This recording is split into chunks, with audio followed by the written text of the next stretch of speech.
தோழர் தேவா அவர்களே, இந்த கூட்டத்தில் பங்கேற்கின்ற தோழர்கள் அனைவரையும் நம்முடைய அருமை தோழர் மதி அவர்கள் குறிப்பிட்டு அழைத்திருக்கிறார்கள். ஆகையினால் அவருடைய பெயர்கள் அத்தனையும் திரும்ப நான் சொல்லி உங்களுடைய நேரத்தை வீணாக்க விரும்பவில்லை.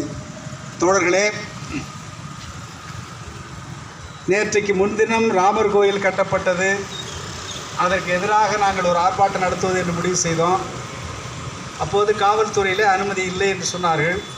உங்களுக்கு மட்டும் அனுமதி கொடுக்கலைங்க, பிஜேபிக்காரங்க நாங்கள் எல்லா இடத்துலையும் எல்இடி ஸ்க்ரீனை வச்சு அதை ஒளிபரப்பு போகிறோன்னு சொல்கிறாங்க, அதையும் நாங்கள் தடுத்துட்டோம். தயவுசெய்து பிரச்சனை வேணான்னு சொன்னதுனால நாங்கள் அந்த தேதியிலே அப்படி ஒரு சிக்கல் வேண்டாம் என்று சொல்லி இந்த 24க்கு நாங்கள் மாற்றியிருக்கிறோம். அவ்வளவுதான். நண்பர்களே, 22ஆம் தேதி ராமர் கோயிலை திறந்து வைத்துவிட்டு மோடி பேசியிருக்கிறார். ஒரு புதிய விடியல் பிறந்திருக்கிறது. இந்தியாவில் ஒரு புதிய சகாப்தம் பிறந்திருக்கிறது. அந்த புதிய சகாப்தம் என்பது ராமராஜ்யத்தினுடைய சகாப்தத்தின் தொடக்கம். இன்னும் 1000 ஆண்டுகளுக்கு இந்த ராமன் தான் பேசப்படுவான் என்று 1 வருஷம் 2 வருஷம் இல்லை, நம்மளாம் 24 தேர்தலை பற்றி பேசிக்கிட்டு இருக்கிறோம். ஆனால் மோடி 1000 வருஷ கனவுல இந்த கோயிலை திறந்திருப்பதாக சொல்லுகிறார். ஏராளமாக பேசியிருக்காங்க, அதை பற்றிலாம் தனியாக பேசுவோம். நண்பர்களே, இந்த கோயில் இந்தியாவினுடைய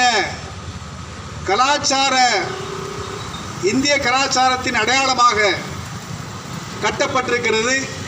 500 ஆண்டு கால போராட்டம் முடிவுக்கு கொண்டு வரப்பட்டிருக்கிறது என்றெல்லாம் ஒரு பித்தராட்டமான பிரச்சாரத்தை இப்போதும் செய்து கொண்டிருக்கிறார்கள். இந்த கோயில் அயோத்தியிலே கட்டப்பட்டிருக்கிற கோயில் ஒரு அயோக்கியத்தனத்தின் அடையாளம். இது ஒரு அயோக்கியத்தனத்தின் அடையாளம் அல்ல, எதிர்காலத்தில் நிகழப்போகின்ற அபாயங்களின் அறிகுறியும் அதுதான். நண்பர்களே, 500 வருஷமா கோயில் கட்டுறதுக்காக நாங்கள் போராடணும்னு ஒரு பொய்யை சொல்லிட்டு இருக்கிறான். ஆர்எஸ்எஸ் காரன் அயோத்தியில் பாபர் மசூதி இருந்த இடத்தில் தான் ராமர் பிறந்தார் என்று ஒரு கட்டுக்கதையை அவிழ்த்து விடுவதற்கு முன்னால் வரையில் எவனுக்கும் அயோத்தியில் அந்த இடத்துல தான் ராமன் பிறந்தான்னு எவனுக்கும் தெரியாது. யாரும் அதை பற்றி கவலைப்படவும் இல்லை. அயோத்தி நகரத்தில் ராமன் பிறந்தான் என்பது வால்மீகி எழுதிய ராமாயணத்தில் சொல்லப்படுகின்ற ஒரு கதை, எவ்வளவுதான். நாட்டில் எவ்வளோ கதைகள் எழுதுகிறார்கள். அந்த காலத்தில் சாண்டில்யன் தொடங்கி நவீன காலங்களில் சுஜாதா, இன்றைக்கு பல பேர்லாம் எழுதுகிறாங்க. எல்லோருமே சில ஊர்களில் சில சம்பவங்கள் நடந்ததாக கதைகளை எல்லாம் எழுதத்தான் செய்கிறார்கள். அது 2000 ஆண்டுகளுக்கு முன்னால் எழுதப்பட்ட ஒரு கதை. அந்த கதையை எழுதியவன் கூட பார்ப்பனன் கிடையாது. அந்த கதையை எழுதிய வால்மீகி ஒரு வேடன் மட்டுமல்ல, ஒரு கொள்ளைக்காரன், போறவன் வரவெல்லாம் பிடுங்கி கொள்ளையடிக்கிறவன். அவன் எழுதிய கட்டுக்கதை. எப்படி கட்டுக்கதை? அந்த கதை தான் வரலாறு. அது உண்மையிலே நடந்தது. ராமன் அயோத்தியிலே ஆண்டான். ராமன் ஆண்டு அயோத்தியில பாலும் தேரும் ஓடிச்சு. இப்போ ராமர் கோயிலை கட்டுப்பட்டோம், இன்னும் பாலும் தேரும் ஓட போகுதுன்னு சொல்லி ஒரு பித்தலாட்ட கதையை அவிழ்த்து விடுகிறார்கள். நண்பர்களே, இந்த பித்தலாட்டத்திற்கு இந்த நாட்டில் இருக்கக்கூடிய நீதிமன்றம் துணை போனது. உச்ச நீதிமன்றம் வரை அதாவது லக்னோவில் இருக்கக்கூடிய உத்தரப்பிரதேச உயர் நீதிமன்றம் கூட ஏதோ ஒரு வகையில் 3 பேர் வழக்கை தொடுத்தார்கள். நிர்மோகி அக்காரா என்கிற ஒரு இந்து அமைப்பு, இஸ்லாமிய அமைப்பின் சார்பாக ஒரு வழக்கு, ராமனே ஒரு வழக்கு தொடுத்தான். ராமன் பெயராலே ஒரு வழக்கு தொடுக்கப்பட்டது. கடைசியாக அந்த ஹைகோர்ட்லையாவது இந்த 2.25 ஏக்கரை 3ஆக பிரித்து ஆளு கொஞ்சமாக எடுத்துங்கன்னு சொன்னான். ஆனால் நம்முடைய உச்சநீதிமன்றம் என்ன சொன்னது? ஆமாம், இடித்ததெல்லாம் தப்பு தான், இடித்தது சட்டவிரோதமானதான், இருந்தாலும் அந்த இடம் ராமன் பிறந்த இடம் என்று அவர்கள் சொல்லுகிறார்கள்.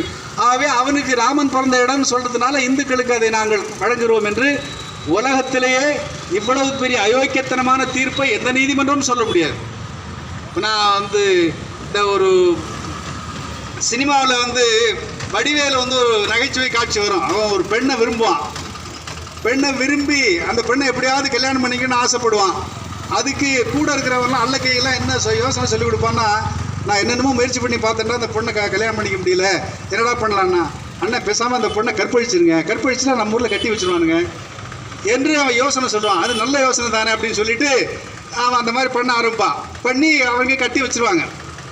எதுக்கு சொல்கிறேன்னா, நம்ம ஊரில் எப்படி சாதாரண மக்கள் பிற்போக்குத்தனமாக கட்ட பஞ்சாயத்து செய்கிறார்களோ அதை விட ஒரு கேவலமான பஞ்சாயத்து இந்த நாட்டினுடைய உச்சநீதிமன்றம் செய்து, உச்சநீதிமன்றம் என்பது அந்த காலத்தில் திராவிட கழகத்துக்கு நண்பர்கள் சொல்வார்கள், இது நீதிமன்றம் அல்ல, உச்சக்குடிமை மன்றம் என்று. அது உச்சக்குடிமை மன்றம் என்பதை அவர்கள் நிரூபித்தார்கள். அங்கேயே கொடுத்துட்டு இப்போ 92 அதை இடிச்சிட்டு இந்த 30 வருஷத்தில் தொடர்ந்து அதை ஒட்டியே பிரச்சாரம் செய்துவிட்டு இன்றைக்கு இந்த கோயிலை கட்டியிருக்கிறார்கள். இந்த கோயிலை கட்டினதில் என்னென்ன அயோக்கியத்தனமெல்லாம் நடந்திருக்குன்னு நான் சுருக்கமாக சொல்லி முடித்துக் கொள்கிறேன். இந்த கோயிலை கட்டினதில் நடைபெற்ற ஊழலாம் ஒரு பக்கம் இருக்கட்டும். ஒரு நாட்டினுடைய பிரதம மந்திரி, இந்தியாவை 3வது பொருளாதாரமாக ஆக்க போறேன்னு பேசிக்கிட்டு இருக்கான் மோடி. அதெல்லாம் தாண்டி இந்தியாவினுடைய உலகத்திலேயே அதிக மக்கள் தொகை கொண்ட நாடாக சீனாவை விஞ்சி இன்றைக்கு இந்தியா முதல் நாடாக மாறி இருக்கிறது. அதுதான் மோடியினுடைய சாதனை, உலக சாதனை. உத்தரப்பிரதேசம் போன்ற நாடுகளில் இது சீனாவில் உலகத்தின் அதிக மக்கள் தொகை கொண்ட சீனா மக்கள் தொகையை குறைத்து கொண்டிருக்கிறது. அவனை பீட் பண்ணி இந்தியா மக்கள் தொகையில் முன்னேறிட்டு இருக்குது. அது மோடியினுடைய சாதனை ஒரு பக்கம் இருக்கட்டும். ஆனால் இந்த மதசார்பற்ற இந்தியாவின் அரசியல் சட்டத்தின் ஆட்சி நடக்கின்ற இந்தியாவின் பிரதம மந்திரியாக இருக்கக்கூடிய மோடி என்ன செய்கிறார்? ஒரு இந்து மத தலைவரை போல ராமர் கோயிலுக்கு 11 நாள் விரதம் இருக்கிறான். 11 நாள் விரதம். ஆமாம், இளநீ மட்டும்தான் சாப்பிடுவாரான். இளநீ தான் சாப்பிட்டாரா, வேற எதுவும் கலந்து சாப்பிட்டாரா நமக்கு தெரியாது இல்லையா? 11 நாள் விரதம். ராமனுடைய முக்கியமான நிகழ்ச்சிகள் எங்கே நடந்தது? நம்ம தனுஷ்கோடியிலிருந்து தான் பாலம் கட்டினாராம். ராமநாதபுரத்திலிருந்து தான் இந்த சீதையை மீட்கிறதுக்கு ராவணன் அனுப்புனார். அதனால் தமிழ்நாட்டிற்கு ராமனுக்கு ரொம்ப நெருக்கமான தொடர்பு இருக்குன்னு 3 நாள் தமிழ்நாட்டில் டேரா போடுறான். ஒரு 140 கோடி மக்கள் கொண்ட, அதிலும் 75 விழுக்காடு, கிட்டத்தட்ட 120 கோடி மக்களுக்கு மேல் இன்னமும் வறுமையிலும் வேலையில்லா திண்டாட்டத்திலும் அன்றாடம் செத்து பிழைக்கின்ற மக்கள் பெரும்பான்மையாக வாழ்கின்ற ஒரு நாட்டினுடைய பிரதம மந்திரிக்கு 11 நாள் உண்ணாவிரதம் இருக்கிறாங்கிறா. 3 நாள் தமிழ்நாட்டில் கோயிலாக சுற்றிட்டு ராமேஸ்வரம் கோயிலில் இருக்கக்கூடிய 11 அந்த தீர்த்தங்களிலே நீர் எடுத்துக்கிட்டு போய் தமிழ்நாட்டு நீரை கொண்டு போய் தான் ராமனை கழுவுறாங்களாம். தமிழ்நாட்டுக்கு அவ்வளோ முக்கியத்துவம் கொடுக்குறாராம் மோடி. அதனால் தமிழ்நாட்டு மக்களை நீங்கள் எனக்கு ஓட்டு போடுங்கன்னு அர்த்தம். அதுக்கு பாரியா, உங்கள் ஊர் தண்ணி எடுத்துகிட்டு போய் எங்கள் ஊரில் நான் ராமனை கழுவிருக்கேன்னு. இப்படி அதுலேருந்து ஒரு விஷயம் எனக்கு என்ன புரிஞ்சுன்னு சொன்னால், இந்த மோடிக்கு வேலையும் இல்லை, ஒரு மயிரும் இல்லைன்னு அர்த்தம்.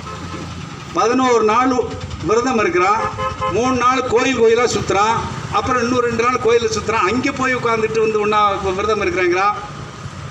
ஒரு விஷயம் உண்மை, ஆட்சியை நடத்துவது மோடி அல்ல, ஆர்எஸ்எஸ்காரர்களும் அதிகாரிகளும் அவர்களுக்கு எஜமானர்களாக இருக்கிற அம்பானி அதானி போன்ற முதலாளிகளும் தான் ஆட்சி நடத்துகிறார்கள். மோடி போன்றவர்கள் நல்ல பேச தெரிஞ்சவன், ஹிட்லர் மாதிரி. அவன் பேச தெரிஞ்ச நம்ம ஊரில் சீமான் மாதிரி இப்படி வெற்று சவடால் பேச்சு பேசக்கூடிய ஒரு அடிமையை தூக்கி அவர்கள் வைத்திருக்கிறார்கள். சாதாரணமாக மோடியை வெறும் அடிமைன்னு மட்டும் சொல்லிட முடியாது. ஒரு பெரிய கிரிமினல் என்பதற்கு 2002 தன்னுடைய ஆட்சி அதிகாரத்தை வைத்துக்கொண்டே அப்பாவி இஸ்லாமியர்கள் 2000 பேரை கொலை செய்த படுபாதகன், கொலைகாரன், ஒரு மனிதன் என்று மதிப்பதற்கு கூட தகுதி இல்லாத ஒரு பிறவி. அவன் இப்போ பிரதம மந்திரிங்கிற பெயரில் இப்போ ஊரு பூரா ஒரு மத தலைவரை போல காவியை போட்டுக்கிட்டு ஊரு பூரா சுற்றி அங்கே போய் ராமர் கோயில் கட்டுறேன்னு சொல்லி அங்கே மத தலைவர்களுக்கு வேலை கிடையாது. அங்கே பார்த்தீங்கன்னு சொன்னால் ஒரு 5 பேர் தான். ஆர்எஸ்எஸ் தலைவர் மோகன் பகவத், மோடி, உத்தரப்பிரதேசத்தினுடைய முதலமைச்சர் என்கிற பெயரால் இருக்கிற ஒரு காலிப்பைய சாமியார் யோகி ஆதித்யநாத், ஒரு கிரிமினல் ரவுடி பைய. அதுக்கப்புறம் ஆனந்திபென் என்று சொல்லி குஜராத் உத்தரப்பிரதேசத்தினுடைய கவர்னர் ஒரு பெண். இவர்கள் 4 பேரும் கருவறையில் இருக்கிறார்கள். 3-4 பார்ப்பன பூசாரிகள் இருக்கிறார்கள். இவர்களெல்லாம் போய் தான் பூஜை பண்ணி ராமன் சிலைக்கு உயிர் உண்டாக்குறாங்களாம். பிரான் பிரதிஷ்டா. நீங்கள் பார்த்துருக்கீங்க பத்திரிகைகளெல்லாம், ராமன் கோயிலில் பிரான் பிரதிஷ்டா. அதாவது கல்லுக்கு எந்த ஒரு ஆசாரியோ ஒரு சிற்பியோ கல்லை செதுக்கினால் அது ஒன்று கல் தான். பார்ப்பனர்கள் போய் மந்திரம் ஓதுனா தான் அதுக்கு உயிர் வரும். அதுக்கப்புறம் தான் அது கடவுள். உலகத்தில் இந்த மாதிரி அக்கப்பூர அயோக்கியத்தனை வேற எங்கேயா உண்டா? உலகத்தில் எல்லா மதங்களும் என்ன சொல்லுகின்றன? கடவுள் தான் மனிதனை படைத்தார், கடவுள் இரவை படைத்தார், பகலை படைத்தார், வெங்காயத்தை உருவாக்குனார், புடலங்காயை உருவாக்குனார், என்னென்னமோ பித்தராட்டம் பண்ணிட்டு இருக்கானுங்க. ஆனால் இந்த ஊரில் மட்டும்தான் கடவுளையே பார்ப்பனன் படைத்தான் என்கிற ஒரு பெரிய புருடாவை இந்து மதம் என்கிற பெயரால் இந்த கிரிமினல் தான் பண்ணிட்டு இருக்கானுங்க. ஆகவே கடவுளுக்கும் மேலானவர்கள் பார்ப்பனர்கள், அதுதான் அதனுடைய கருத்து. அப்படி அவர் அங்கே போய் பிரான் பிரதிஷ்டா, அதாவது மைசூர்லேருந்து ஒரு கல்லை கொண்டு போய் ஒரு ஆசாரியை விட்டு செதுக்கி அதுக்கு பாலராமர்னு பேர் வச்சு அதுக்கு மந்திரம் வந்துன்னா உயிர் உண்டாயிடுங்கிறான். அங்கே திடீர்னு விஸ்வத்து வருஷத்துக்காரன் ஒருத்தன் திடீர்னு ஹார்ட் அட்டாக் ஆகி அவனை ஆஸ்பத்திரியில் கொண்டு போய் காப்பாற்றிருக்கான். ராமனால் ஒரு மயிரும் பிடுங்க முடியல இல்லையா? அப்போ ஒரு கல் தான், அது சிலை தான், அது நம்பிக்கை தான். நான் ஒன்று கேட்குறேன், இப்போ கடவுள் நம்பிக்கை உள்ள நிறைய பேர் இருக்கிறாங்க. திடீர்னு கடவுள் வந்து உங்கள்கிட்ட ஐயா நான் தான் ராமர் வந்து கேட்டால் நீங்கள் என்ன சொல்லுவீங்க? ஐயோ இந்த பித்தலாட்டம்லாம் என்கிட்ட வேணாம், போய் அதான் பிச்சை கிச்சை வேணாம், இந்த 5 ரூபா காசு வச்சுக்கு போ அப்படின்னு தான் சொல்லுவோம். நம்ம ஊரில் ரொம்ப பேர் ராமர் வேஷம் போட்டுக்கிட்டு லட்சுமணன் வேஷம் போட்டு அனுமார வேஷம் போட்டு திருத்தரவா பிச்சை எடுக்கிறான். எவனா அவனை கடவுள்னு மதிக்கிறது இல்லை இல்லையா? தெரியும் அவன் பிச்சை தான் எடுக்கிறான்னு.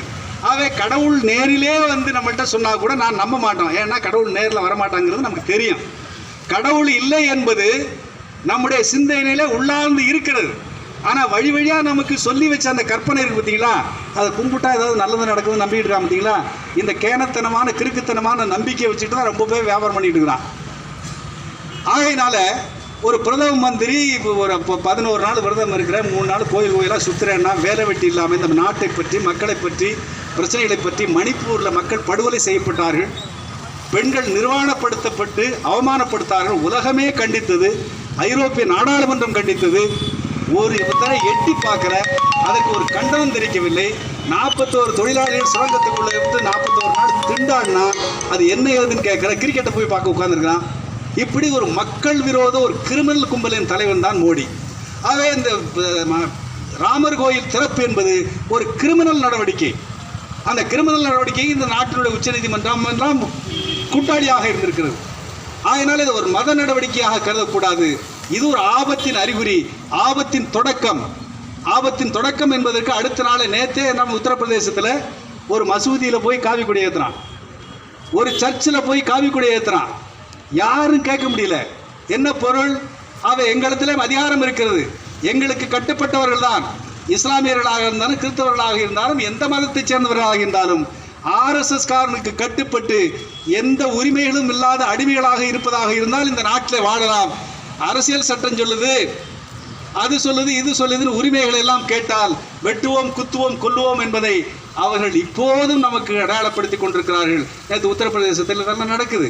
ஆகவே இன்றைக்கு கலவரம் செய்வதற்கு 2024 தேர்தலில் இப்போ இந்த சாமியார்லாம் சொல்லிட்டான், முழுசாக கட்டின கோயிலை அவசரமாக திறக்கக்கூடாது, இது சாஸ்திரங்களுக்கு விரோதமானது என்று எல்லா சங்கராச்சாரியும் சொல்லிட்டான். 4 சங்கராச்சாரியம் அல்ல, சங்கராச்சாரியெல்லாம் வர முடியாதுன்னு சொன்ன உடனே விஸ்வ இந்து பரிஷத்தினுடைய தலைவர், அந்த ராமஜென்ம பூமி ட்ரஸ்டினுடைய தலைவர் சம்பத் ராயன் அவன் என்ன சொல்கிறான்னா, இது விஷ்ணு கோயில், வைணவ கோயில், வைணவ கோயில் பிரச்சனையில் சைவ கோயில் பூசாரிகளாம் தலையிடக்கூடாது, சைவர்களாம் தலையிடக்கூடாது. அப்போ புரியுதா? அப்போது வைணவ மதம் வேறு, சைவ மதம் வேறு, இந்துவும் இல்லை சந்துவும் இல்லை பொந்துவும் இல்லைன்னு தான் சொல்கிறான் அவன் இல்லையா? அப்போ அவர்களே ஒரு பக்கம் தங்களுக்கு அடியாள் வேண்டும் என்று சொன்னால் தாழ்த்தப்பட்டவர்களையும் பழங்குடி மக்களையும் இந்துக்கள் என்று சொல்வார்கள்.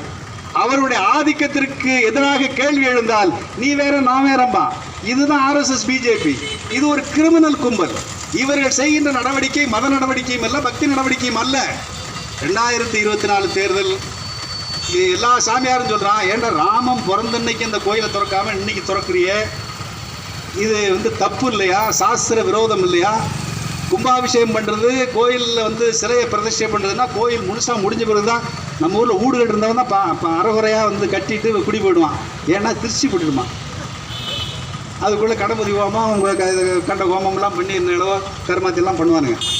ஆனால் கோயிலை கும்பாபிஷேகம் பண்ணுறதுன்னா ஆகம விதின்னு இருக்கிறான். எந்த ஆகம விதியை பின்பற்றுறான் மோடி?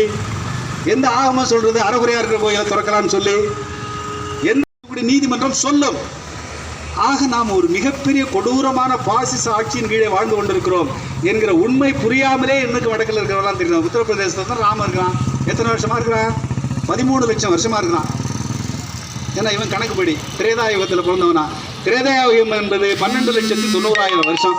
12,90,000 வருஷத்துக்கு மனுஷனே கிடையாது. இப்போ நவீன கால மனிதன் பிறப்பெடுத்து ஒரு 1.5 லட்சம் வருஷத்துலேருந்து 4 லட்சம் வருஷத்துக்குள்ளதான்னு மாநில அறிஞர்கள் விஞ்ஞானிகள் எல்லாம் சொல்லுகிறார்கள். 13 லட்சம் வருஷத்துக்கு முன்னாடி பிறந்தவன் அங்கே தான் இருக்கிறான்னா, அப்போ ராமராஜ்யம் உத்தரப்பிரதேசத்தில் இருக்கிறவனே பொழப்புக்கு வழி இல்லாமல் சோத்துக்கு வழி இல்லாமல் எல்லா பேரும் தமிழ்நாட்டுக்கு கர்நாடகாவும் கேரளாவுக்கு வரான். இதுதான் உத்தரப்பிரதேசத்தினுடைய யோகிதை, ராமன் ஆட்சி நடக்கின்ற இடத்தினுடைய யோகிதை. இந்த யோகிதை மூடி மறைச்சிட்டு அங்கே இருக்கிற அடிமுட்டாள்கள் பூரா ராமா ராமா ராமா கோவிந்தான்னு சொல்லிட்டு ராமன் பேரை சொன்னாலே வயிறு நம்பி போட்டு நினைக்கிறான். ஆகவே ஒரு மிகப்பெரிய இந்தி பேசுகின்ற மாநிலத்தில் இருக்கக்கூடிய பகுத்தறிவற்ற ஒரு பெரிய முட்டாள் கூட்டம் நான் சொல்ல, அம்பேத்கரே சொல்றாரு, தென்னிந்தியா என்பது ஒரு முற்போக்கான சிந்தனை கொண்ட நாடு, வட இந்தியா என்பது 2000 ஆண்டுகளுக்கு பின்னால் இருக்கக்கூடிய பின்தங்கிய ஒரு நாடு. அதனால ஒரு காலம் தென்னிந்தியாவை வட இந்தியாவை வெற்றி கொள்ளவே முடியாது, தென்னிந்தியாவை ஜெயிக்கவே முடியாதுன்னு அம்பேத்கர் தான் எழுதுறாரு. அவர் மத்திய இந்தியாவில் பிறந்தவர், மகாராஷ்டிரத்தில். ஆகவே ஒரு பெரிய பக்தி என்கிற பெயரால் மூடர்களாக்கப்பட்ட ஒரு அறிவற்ற கூட்டத்தை கையில் வைத்துக்கொண்டு இந்து மதம், பக்தி, ராமன் என்கிற பெயரால் மொத்த கூட்டத்தையும் அறிவிழக்க செய்து தன்னுடைய ஓட்டு வங்கியாக மாற்றி வைத்துக் கொண்டு தன்னுடைய நிரந்தர அதிகாரத்தை இந்தியா முழுவதும் அவர்கள் நிரந்தரமாக்கிக் கொள்ள வேண்டும் என்பதற்காகத்தான் ஒரே நாடு, ஒரே தேர்தல், ஒரே மொழி, ஒரே பண்பாடு, ஒரே சட்டம், ஒரே வரி, ஒரே வழக்கமாறு, ஒரே செருப்புங்கிறான். ஆகவே இன்றைக்கு ராமர் கோயில், அதாவது அயோத்தி தீர்ப்பு வந்த பிறகு சரி தீர்ப்பு வந்துருச்சு, இனிமேல் என்ன பண்ணுறதுன்னு சொன்னால் எல்லாரும் இப்போ கோயில் கட்டி முடிச்ச உடனே கோயில் கட்டியாச்சு, இனிமேல் என்ன பண்ணுறதுன்னு சொல்கிறான். ஆனால் கோயில் கட்டின அடுத்த நாளே கலவரத்தை ஆரம்பிக்கிறான், இந்துக்களுக்கும் கிறிஸ்தவர்களுக்கும் இஸ்லாமியர்களுக்கும் எதிராக. ஆகவே ஒரு மிகப்பெரிய அபாயத்தின் அறிகுறி. இந்த அபாயம் மேலும் மேலும் வளர்ந்து இந்த தேசத்தில் இருக்கக்கூடிய கோடிக்கணக்கான உழைப்பாளி மக்களை நசுக்குவதற்கு முன்னால் நாம் விழித்துக் கொள்ள வேண்டும் என்று சொன்னால் 2024 தேர்தலிலே தமிழ்நாடு, தென்னிந்தியா மட்டுமல்ல வட இந்தியாவிலும் நான் ஒரு வேண்டுகோள், யாராருக்கெல்லாம் ஹிந்தி தெரியுமோ இந்த மோடி பண்ற அயோக்கியத்தனத்தை எல்லாம் இந்தியில் பேசி வீடியோவாக வெளியிடுங்க, போட்டோம். அந்த இந்தியில் பேசுகிறவங்க தமிழ்நாட்டிலேருந்தாவது சொரணவர் தான் பார்ப்போம்.